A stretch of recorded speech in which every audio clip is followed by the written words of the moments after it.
Salam əziz şagirdlər, bugün ermolikullu birləşmələr mövzusuna olan suallara baxacağıq. Birinci sualda verib divinil kauçuku orta nisbi molekul kütləsi 27.000-dir. Divinil kauçukunu biz bu formada yazırıq. Ortada 2 qat rabitə, buradan da bu formada n dənə hidrogenləri də düzəldək. H, CH2. Demək, orta nisbi molekul kütləsi 27.000 olanda makromolekulunda hidrogen atomları sayı n-dir.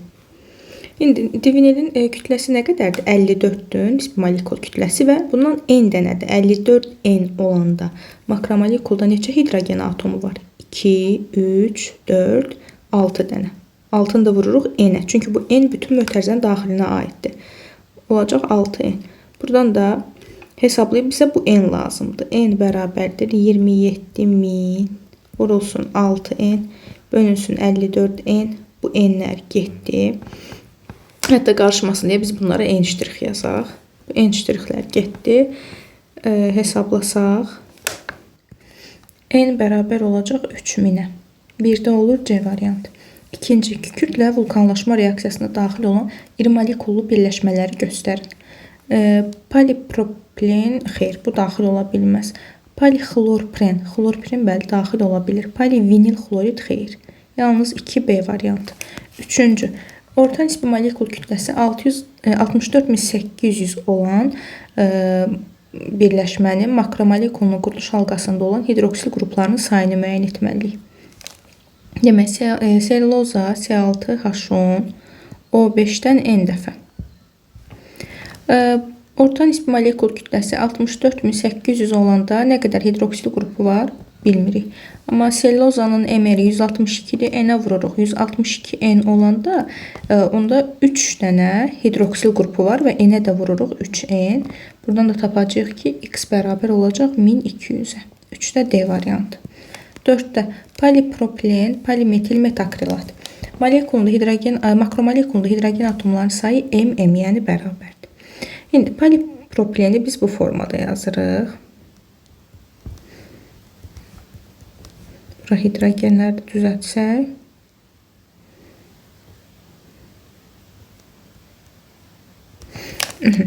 İndi bizə nə deyir? Makromolekulunda polipropilenin M dənə hidrogen atomu olanda polimerləşmə dərəcəsi neçədir? 4000-dir. Amma polipropilende nə qədər hidrogen atomu var? 2, 4, 6, N-ə də vururuq. 6N olanda bunun polimerləşmə dərəcəsi neçədir? N. Baxın, bu N polimerləşmə dərəcəsidir. Buradan hesablayırıq. M bərabər olacaq 24.000-ə. İndi polimetil metakrilat. Polimetil metakrilatı biz bu formada yazırıq. Da CH3 COO CH3.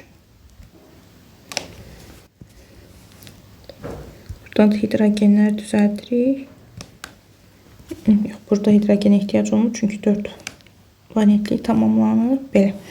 İndi polimetil metakrilatda da hidrogen atomlarının makromolekulunda hidrogen atomları sayı M idi. M-i biz nə tapdıq? 24.000.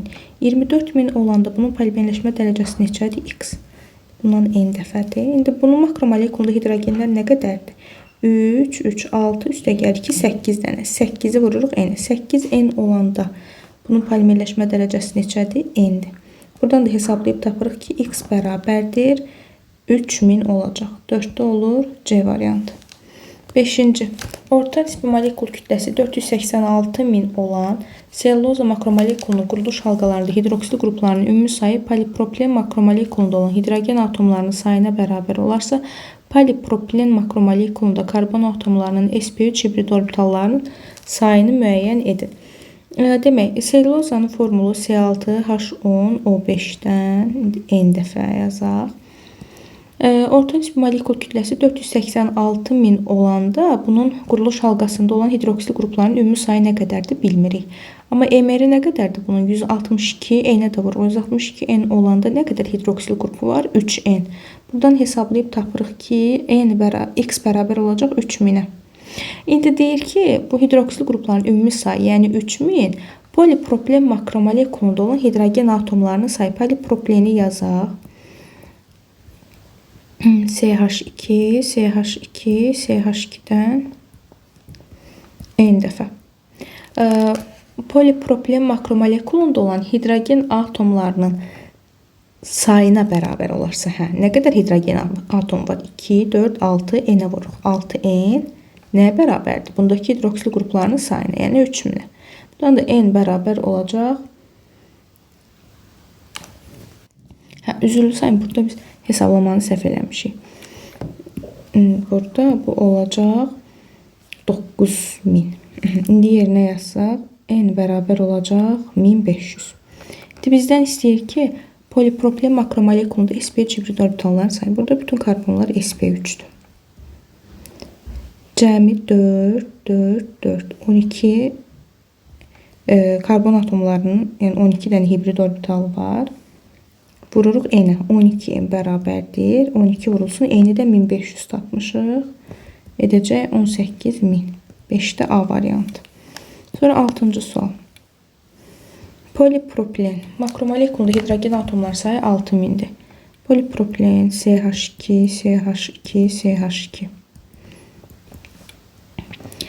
Makromolekulunda hidrogen atomlar sayı 6000 olanda onun nisbi molekul kütləsi nə qədərdir? Orta nisbi molekul kütləsi bilmirik. Amma hidrogen atomlar sayı burada nə qədərdir? 2, 4, 6, n-ə də vururuq. 6n olanda nisbi molekul kütləsi 42n-ə bərabərdir. Buradan da x bərabər olacaq 42000-ə. 6-da B variantı. 7. Enant lifi.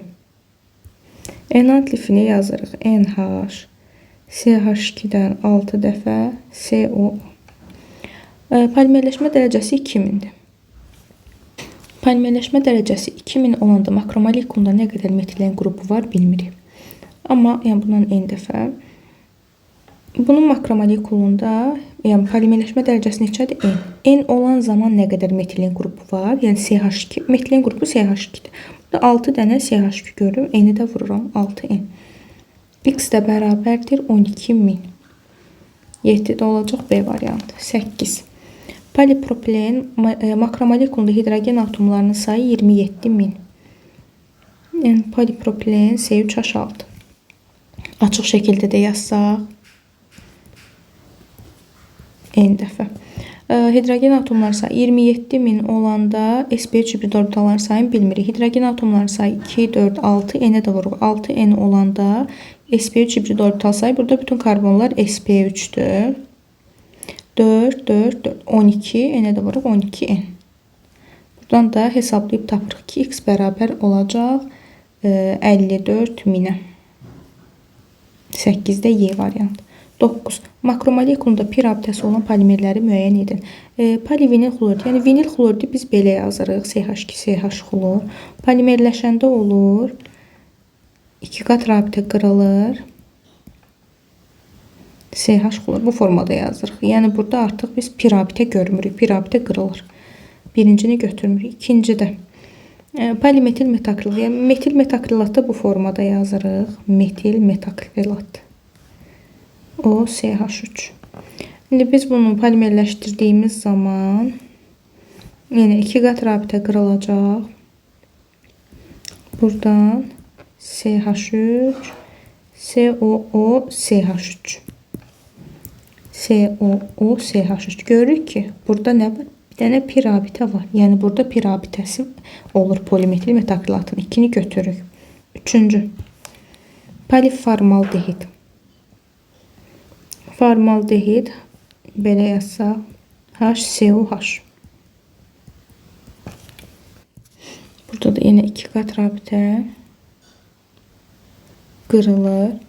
Yəni biz bunu CH2O şəklində bir dəfə bu şəkildə yazırıq. Yəni burada da görürük ki, bir abidəsi yoxdur. 4-cü. Polixlorpiren. Xlorpireni belə yazırıq. Xlor. Burada da yine 2 qat rabidə qırılacaq, gələcək ortaya. Burada xlor bu formada olacaq. Burada da görürük ki, pir rabidə var. Demək hansılarda oldu? 2 və 4-də. 9-da D variantı. 10-cu sual. Hansı ifadələr doğrudur?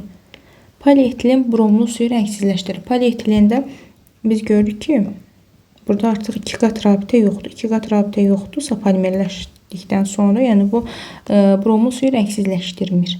1 yanlışdır. 2. Lafsan poliefir lifidir, düzdür. Xlorpiren təbii kauçukun monomeridir, xeyr.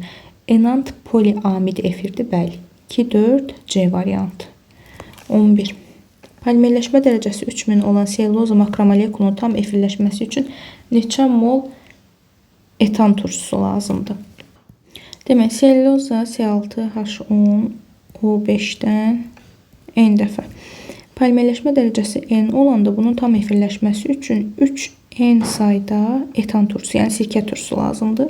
Polimerləşmə dərəcəsi 3000 olanda isə X də bərabərdir 9000 olacaq. 11-də C variantı. 12. Lafsan lifi polimerləşmə dərəcəsi veribdir. Həmçin polizapren polimerləşmə dərəcəsi. Lafsan lifi bu formada yazırıq.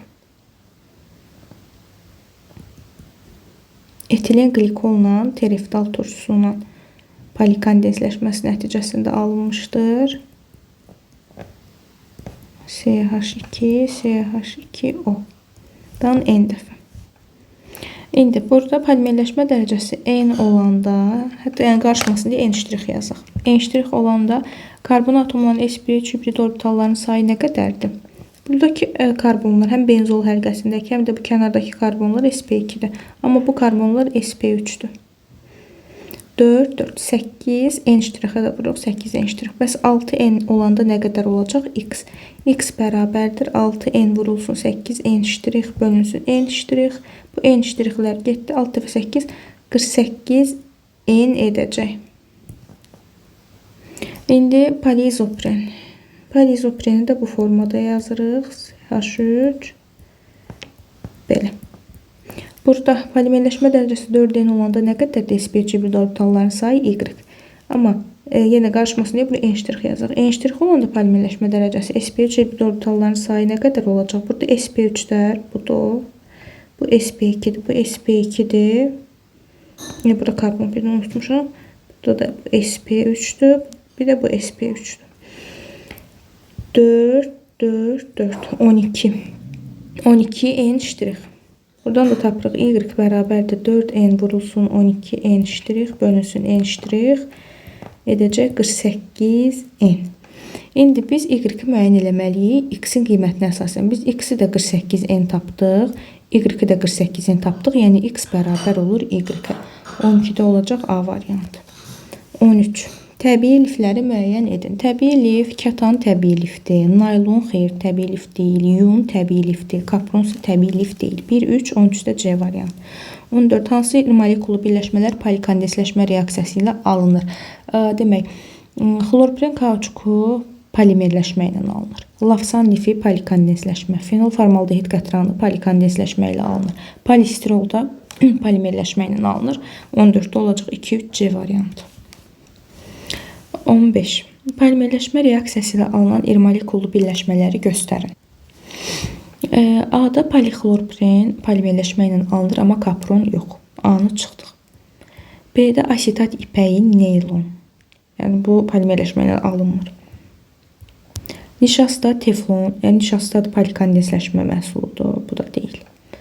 D-də polistirol polimerləşmədir, amma fenol formaldehid qətranı polikondensləşmədir. Bunu da götürmür. Y-də butadien, stirol, kauçuku da, teflon da hər ikisi polimerləşmə məhsuludur. Ona görə 15-də olacaq Y variantı. 16. Naylon lifi makromolekulunda metilen qruplarının sayı M, kapron lifində də M. Polimerləşmə dərəcələrini tapmalıyıq. Demək, naylon lifinin formulu NH, CH2-dən 6 dəfə NH, CO, yəni heksametilin diaminlə adipin turşusunun polikondensləşmə məhsuludur naylon lifi. İndi makromolekulunda metilen qruplarının sayı M olanda polimerləşmə dərəcəsi nə qədərdir? X. Amma burada nə qədər metilen qrupu var? Metilen qrupu CH2-dir. 6 dənə burada, 4 dənə burada. 10 dənə N-ə də vururam. 10N olanda polimerləşmə dərəcəm neçədir? N-dir. Buradan tapırıq X bərabərdir. M vurulsun M bölünsün 10N. N-lər getdi, qaldı M bölünsün 10. İndi kapron lifi. Kapron lifinin də formulu NH, CH2-dən 5 dəfə CO. Burada yenə makromolekula metilen qrupların sayı M olanda polimerləşmə dərəcəsi Y-dir. Burada metilen qrupların sayı nə qədərdir? 5 dənə. 5 vururam N-ə. 5N olanda polimerləşmə dərəcəsi neçədir? N. Y də bərabərdir M vurulsun N bölünsün 5N. Y bərabərdir M bölünsün 5-ə. İndi bizdən nə istəyir? X-in qiymətinə əsasən Y-i tapmalıyıq. X-in qiyməti M böl 10'dur. Biz bunu 2-yə vursaq nə edəcək? M bölünsün 5 edəcək. Yəni Y bərabərdir 2X-ə. 16'da olacaq A variantı. 17-ci sualda kapron lifi. Kapron lifi NH CH2'dən 5 dəfə CO